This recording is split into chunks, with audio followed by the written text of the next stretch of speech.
So picture a single unbuilt piece of steel pipe. Right, something that doesn't actually exist yet. Exactly. Right now it's just, blueprints, some geopolitical posturing, and just a whole lot of political rhetoric. Yeah, a lot of rhetoric. But if you look closely at this theoretical piece of steel across the stack of sources we've got on the table today, you can actually see the weight of an entire empire resting squarely on it. Which is a crazy thing to think about. It really is. So for you listening, welcome to today's deep dive. We are jumping into a massive collection of recent geopolitical analyses, economic reports, environmental assessments, all focusing on the modern Eurasian energy landscape. And our mission for you on this deep dive is to, well, uncover the surprising on-the-ground reality behind this so-called no-limits partnership between Russia and China. Right, and we're doing that by zeroing in on this one specific project, right? The Power of Siberia 2 pipeline, or POS2. Yeah, POS2. It serves as the absolute perfect lens to understand what is actually happening between these two powers. Because, you really can't grasp the current global power shift without understanding the sheer panic that necessitated this pipeline in the first place. Exactly. The reports in our stack refer to Russia's current situation as the double blow. The double blow. Yeah, let's get into that. So following the 2022 invasion of Ukraine, the Russian economy absorbed these two massive simultaneous shocks that completely upended its financial foundation. Right. First, you have the collapse of global oil prices, with Urals crude dropping, well below their budgetary break-even point. Yeah, hitting around $40 a barrel by late 2025. Which is brutal. But the second blow is far more structural, right? Oh, absolutely. Yeah. It's the permanent, catastrophic loss of their primary premium gas market in the European Union. And just to put that second blow into perspective for a second, how much volume are we actually talking about losing here?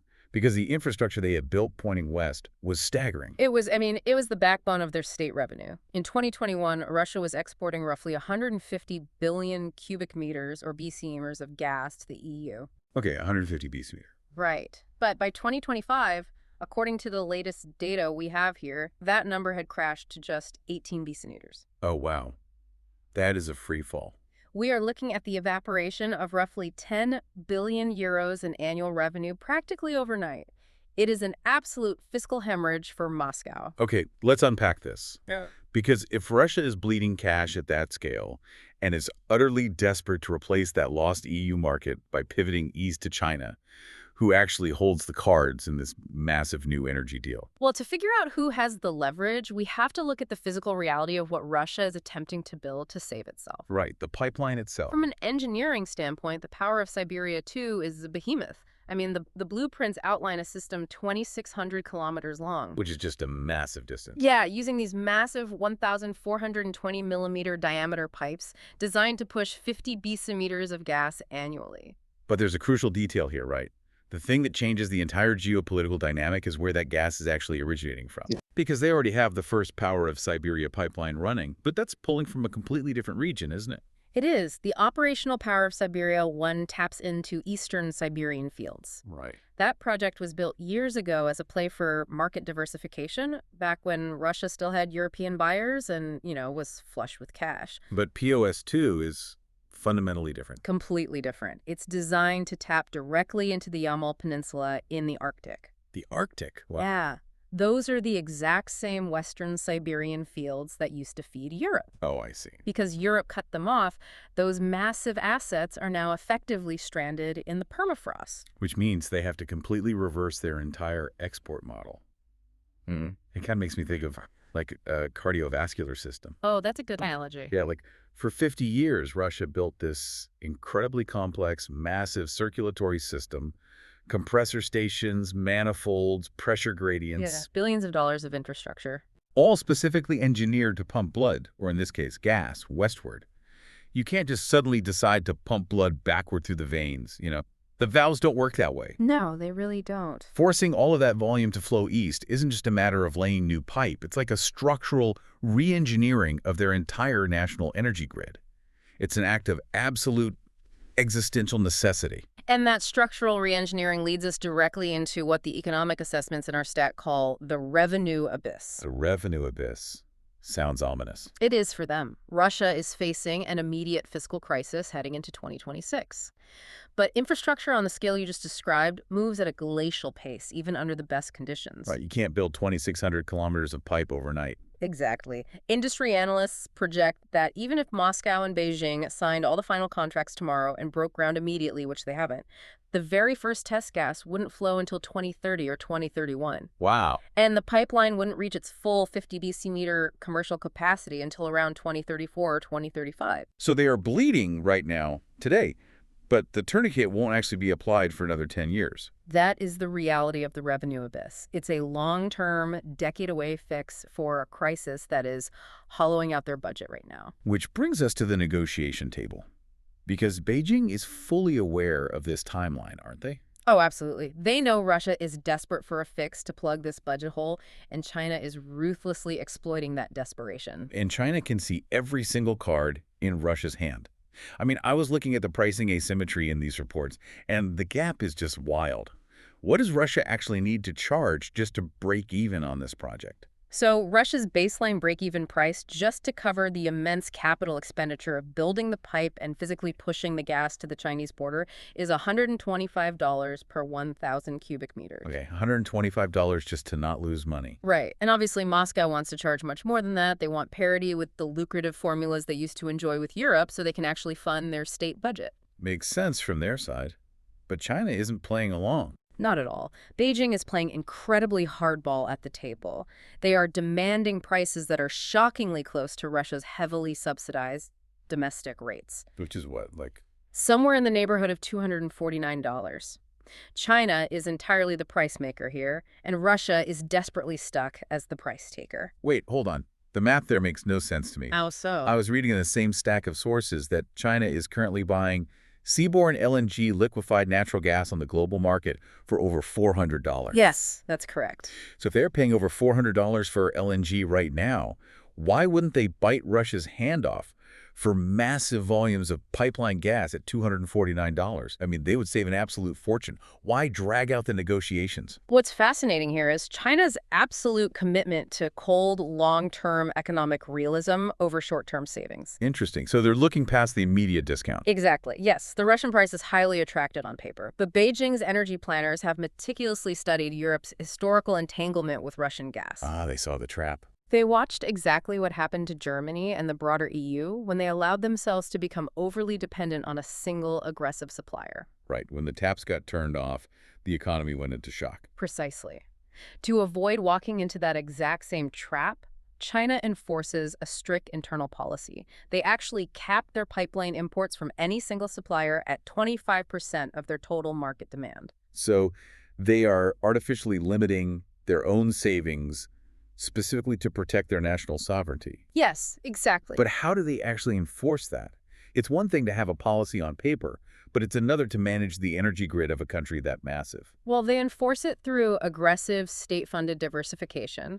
They don't just rely on policy. They build physical alternatives so they are never cornered. Like what? What's an example? For instance, right now, China is actively pouring capital into developing Turkmenistan's Line D pipeline. Oh, wow. So they're funding a competitor. Exactly. They are funding a massive infrastructure project in Central Asia specifically to keep a competing supplier viable and in the mix.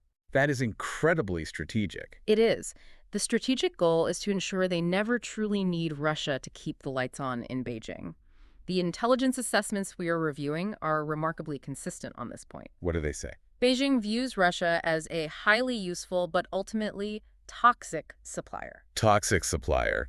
That's a strong word for a no-limits partner. Right. But they are perfectly content to sit back and wait for overwhelmingly favorable terms because they have insulated themselves with other options. Gazprom simply doesn't have a plan B. So if China is that hesitant and that comfortable just letting Russia twist in the wind while funding pipelines in Turkmenistan, what is Russia's actual sales pitch? That is the big question. Right. Like, how do you convince Beijing to greenlight this massive project when they clearly don't trust you? Russia's strongest argument actually has nothing to do with price. It has to do with global maritime security. Okay, shifting from economics to geopolitics. Exactly. The catalysts shifting the board right now are happening in the Middle East. The sources heavily highlight the ripple effects of the 2026 U.S.-Israel conflict with Iran. and how that kinetic reality is deeply unsettling global trade routes. Right. And just to jump in here for you listening, we always maintain strict impartiality on this deep dive. We're not endorsing any political stance regarding that conflict. We're simply relaying the facts from these geopolitical reports regarding how it impacts global trade lines. Yes, exactly. We're just looking at the logistics. Right. And just looking at the logistics of that conflict, the disruption is centered right around the Strait of Hormuz. It is. For a Chinese energy planner, looking at a map of the Strait of Hormuz has to be terrifying. What percentage of their LNG is moving through that single bottleneck? Roughly 30% of all China's LNG imports pass through that specific maritime choke point. 30%. That is a massive vulnerability. It's huge. And Moscow is seizing on this anxiety. Russia is utilizing the instability in the Middle East to argue that overland pipelines are the ultimate unblockable insurance policy. I see. Their pitch to Beijing is essentially, you cannot trust the oceans, you cannot trust Western naval dominance or Middle Eastern stability, but you can trust a steel pipe buried deep in the Siberian permafrost, physically connecting our two countries. You know, it's a compelling argument on the surface. If I'm worried about an embargo or a blockade, a direct pipeline seems like a pretty safe bet. It does. But there is a massive logical flaw in that pitch, isn't there? A glaring one. China openly acknowledges the risk of relying on the Strait of Hormuz. But replacing a maritime vulnerability with a lopsided dependency on a single, politically isolated neighbor doesn't actually solve the security problem. Right, it just trades one severe risk for another. Exactly. A pipeline is a fixed asset. It creates a bilateral monopoly. If you rely too heavily on a pipeline and your supplier suddenly demands political concessions or threatens to shut off the valve, you have zero alternative. You're just stuck. Completely stuck. But LNG, despite the shipping risks and the higher price tag we talked about, offers total flexibility. If a route is blocked or a supplier gets hostile, you can buy from Qatar, Australia, or the U.S. You just reroute the ship? Right, you can reroute a ship instantly. You cannot reroute a 2,600-kilometer steel pipe. So China is weighing the threat of a hypothetical naval blockade against the very real threat of being held hostage by a desperate, unpredictable supplier. That's the tightrope they're walking. But let's say, hypothetically, China's leadership decides the insurance policy is worth it. They agree to the overland route.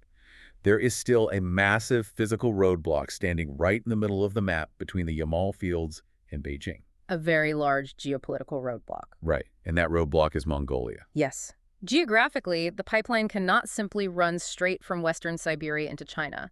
It requires a 962-kilometer extension, officially called the Soyuz Vostok segment, which must traverse directly through Mongolian territory. Here's where it gets really interesting. In August 2024, Mongolia shocked everyone watching this space by completely excluding POS-2 from its National Development Plan through 2028. They basically shelved it. They essentially hit the pause button on this critical project for 4 years. And looking at the root cause, it all came down to a demand from Moscow. Gazprom demanded unilateral control over the Mongolian section of the pipeline. Which is just wild to think about. It's like having a roommate who insists on installing a new front door on your shared apartment, but then demands they are the only one allowed to hold the key. That is exactly what it's like. Like, sure, you live there, and maybe they pay you a few bucks for the inconvenience, but they have total control over who comes and goes through your own house. It is an egregious violation of sovereignty, and China was absolutely furious about it. Really, China stepped in. Oh, yeah. Beijing fears any sudden, long-term expansion of Russian hegemony in Mongolia. From a geopolitical standpoint, China considers Mongolia to be a critical buffer state in its own regional backyard. That makes total sense. They wouldn't want Russia setting up shop right on their border. They are categorically against Russia establishing a unilateral monopoly over a massive infrastructure corridor right there. The internal dynamics suggest Beijing tacitly supported, or at least encouraged, Ulaanbaatar's decision to pause the project. Wow. Yeah, former Mongolian officials noted that the obvious diplomatic solution would have been to structure a trilateral consortium. Like involving all three countries. Right, including Chinese and Mongolian entities to manage that segment from the beginning. But Moscow, perhaps blinded by their need for control, completely overplayed their hand. So where does that leave the big public relations push we saw? Because I remember Gazprom made a massive deal about signing a legally binding memorandum with China regarding POS-2 in September 2025. They did. They paraded it around as a done deal. Well, if you strip away the press releases and look at the actual legal framework, Without a finalized trilateral agreement on transit fees, sovereignty, and operational control between Russia, China, and Mongolia, that September memorandum is nothing more than political theater. Just a piece of paper. Basically. Yeah. It allows Moscow to project a facade of momentum and unity to their domestic audience, but the actual commercial contracts, the documents that authorize steel to be poured and ground to be broken, those remain totally stalled. Okay, so the geopolitics are gridlocked, the economic leverage is entirely lopsided in China's favor, and the vital transit country has effectively opted out until 2028 to protect its sovereignty. It's a mess. It really is. But let's look closely at the physical route they are trying to force this pipe through, because the ethical and environmental realities of this project are incredibly alarming. They are deeply concerning. It seems like Russia's sheer desperation for speed and revenue is leading to some very dark compromises on the ground. Yeah, the environmental assessments detail a textbook case of regulatory arbitrage. Meaning what, exactly? Meaning, when Russia was building the Nord Stream pipelines to Europe, they were forced to adhere to incredibly strict, independent EU environmental standards and inspections. Because Europe demanded it. Right. But with this pivot to the east, driven by sheer fiscal panic, the planning for POS2 is actively evading established international norms. The oversight is practically non-existent. And the proposed route bisections are devastating to look at on the map. The current path is slated to cut 125 kilometers directly through the Tunkinsky National Park in Russia. Yeah, it physically splits a high conservation value area completely in half. And even worse, the route poses catastrophic contamination risks to Lake Baikal.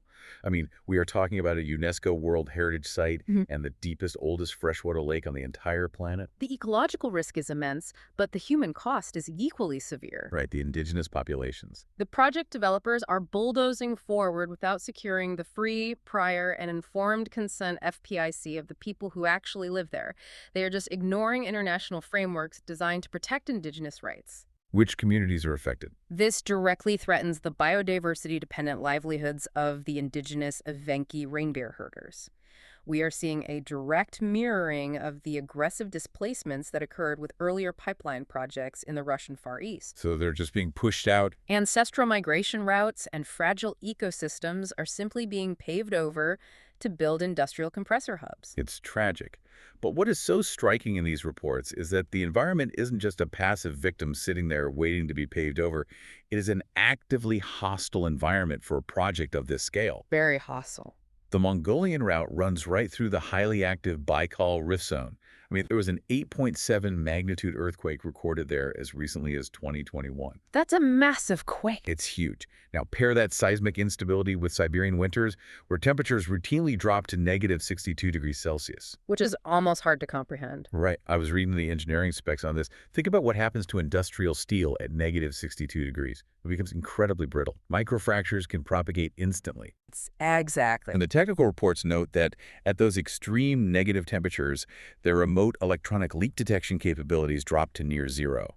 Sensors just freeze and fail. They completely shut down. So imagine trying to locate and fix a ruptured, massive steel pipe spewing high-pressure gas during an 8.7 magnitude earthquake in negative 60-degree weather in an incredibly remote wilderness with no working sensors. It is an absolute nightmare scenario. Why on earth would anyone accept such catastrophic physical engineering risks? It all routes back to the central theme of these sources, the revenue abyss. It always comes back to the money. Always.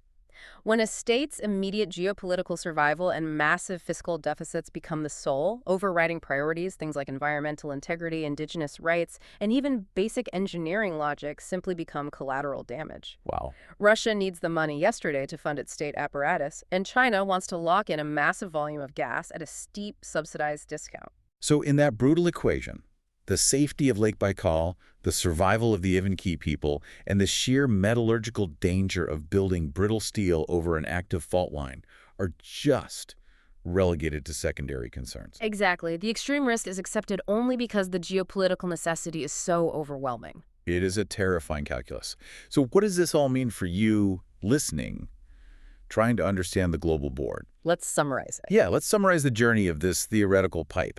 The Power of Siberia 2 was conceived to be Russia's great economic lifeline, a master stroke of infrastructure meant to seamlessly replace the lost European market. That was the dream. But instead, it has been bogged down by China's predatory pricing leverage, Mongolia's entirely valid fears of losing its sovereignty, and a series of severe, almost negligent environmental and engineering risks. It's turned from a masterstroke into a stalled, desperate consolation prize. A consolation prize is the exact right way to frame it. By permanently alienating and losing the European market, Russia hasn't just lost revenue. They have fundamentally traded their historic status as a global energy superpower for a new, much lesser role. Right, as a junior dependent resource satellite to Beijing. Exactly. And for you listening right now, this is why diving into a hyper-specific topic like a single unbuilt gas pipeline is so revealing. Understanding the gridlock, the desperation, and the raw leverage around the Power of Siberia 2 unlocks the reality of the broader shift in global power. It really does. It proves that despite all the grand diplomatic speeches and warm handshakes in Beijing and Moscow, the so-called no-limits partnership has very clear, very mathematically defined limits. It certainly does. But before we finish, the financial reports in our stack raise one final crucial mechanism that I really want to leave you to mull over. Oh, what's that? It's the concept of de-dollarization. De-dollarization, Yeah. okay. The fine print in these negotiations notes something vital. This entire energy trade, we're talking billions of dollars worth of commodities when it finally happens, is set to be settled entirely in Chinese yuan and Russian rubles. Wow. Completely bypassing the U.S. dollar. Bypassing the dollar, bypassing the SWIFT network, and bypassing Western financial oversight altogether. That's a massive shift. So ponder this. What happens to the architecture of the global financial system when the world's largest energy trades, moving between two massive economies, bypass the Western banking system entirely? It changes everything. Perhaps the true long-term geopolitical power of the Power of Siberia 2 doesn't lie in the billions of cubic meters of gas it might one day carry. Perhaps its true power lies in the currency used to buy that gas, accelerating a fragmented global financial system that is completely immune to Western sanctions. A pipeline acting as a physical Trojan horse for a brand new global currency order. That is an incredible thought to walk away with. It's the hidden layer beneath all of this. Yeah. As we close this deep dive, I want to bring you back one last time to that single, unbuilt piece of steel pipe lying in the Siberian cold. It's empty, it's going nowhere right now, but it is currently holding the weight, the desperation, and the entire future of an empire. Beautifully said. Thank you so much for joining us on this deep dive. Keep questioning the world around you, look past the headlines, and we'll see you next time.